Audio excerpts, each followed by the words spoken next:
We are looking for the second unit of this subject. Our today's topic is GPRS system. So let us start with it.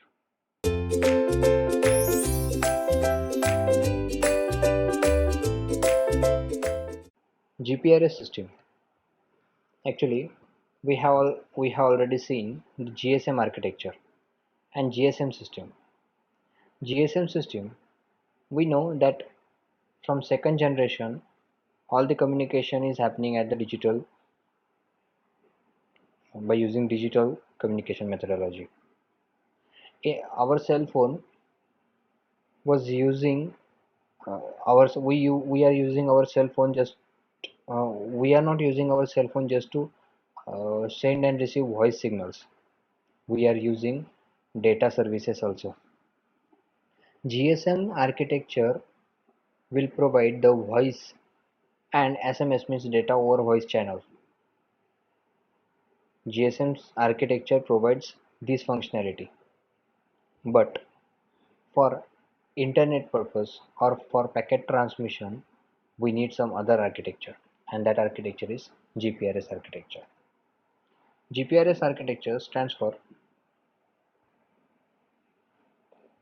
General Packet Radio Service, means it is a radio service, means this service also a wireless. This service uses interface, air interface, and it is a packet service, means information will be inside, information will be transmitted through packets.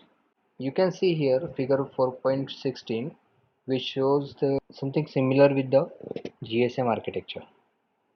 You can see here mobile station which is connected to BSS, which is that BSS connected to SGSN, that SGSN is connected to other SGSN or GGSN. SGSN is connected to MSC. Here GPRS architecture is getting connected to the GSM architecture, where through this link SGSN and MSC. Okay, you can see PDN also, HLR, GR, EIR, VLR. These are familiar concepts with the GSM architecture. We will see this in detail. GPRS architecture provides the data rates up to 170 kbps. It depends upon the coding of the which coding methodology is using here. GPRS can provide point-to-point as well as multicasting service.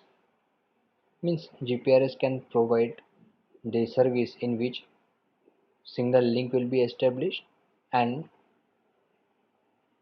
all the information will be transmitted and received through this single link in between that sender and receiver.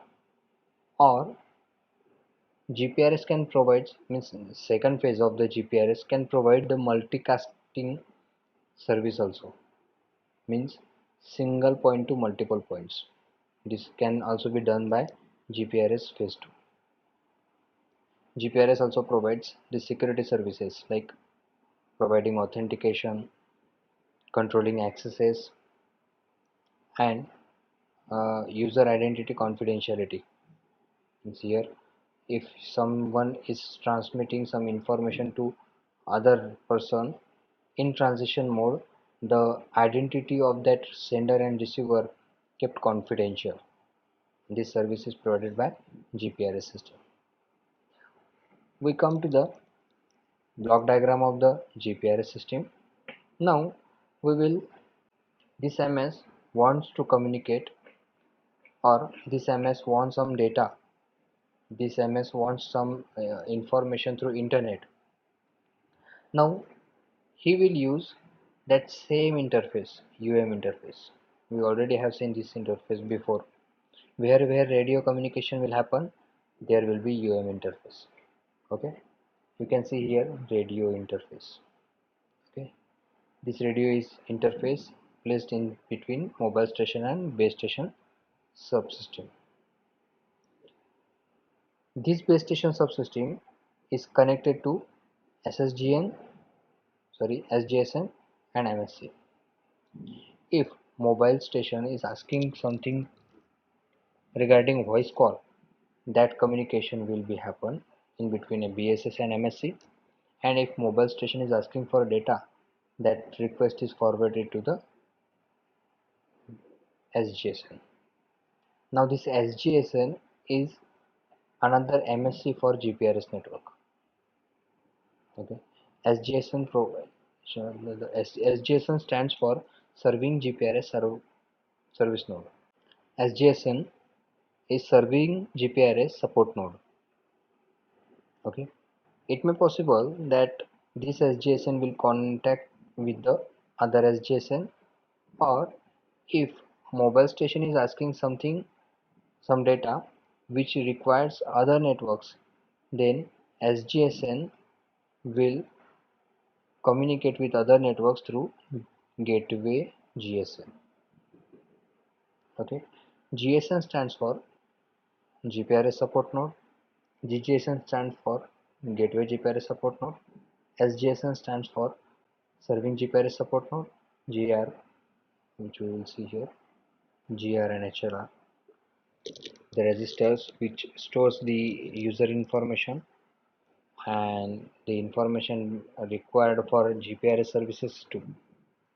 There are different interfaces are also there, GN, GB, GI, different types of interfaces will also used here. Okay, I hope you understand this concept. Thank you.